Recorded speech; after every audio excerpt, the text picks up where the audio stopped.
तू मेरे पीछे बैठ। लास्ट जब बात है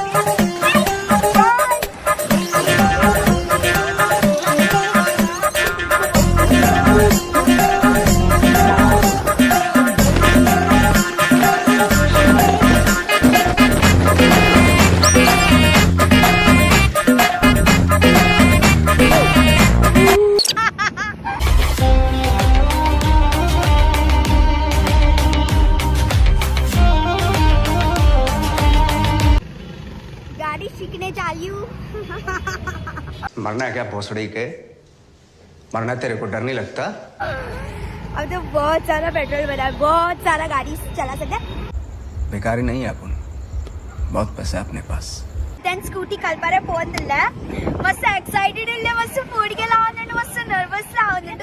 अरे कहना क्या चाहते हो? तू थोड़ा सा मुझे चीज बता सकता है कि क्या क्या यूज कर सकते हैं करके? नहीं।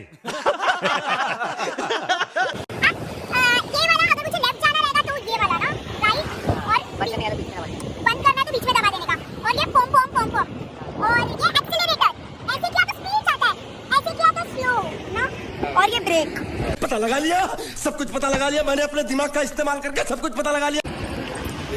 ओके सो गाइस मैं बहुत एक्साइटेड हूँ। ओवर एक्टिंग करता है साला, ओवर एक्टिंग की औलाद। अब तेरे को बराबर होता नहीं क्या बोलने को? चले एक काम कर, 200 रुपए दे और 50 रुपए काट ओवर एक्टिंग के वजह।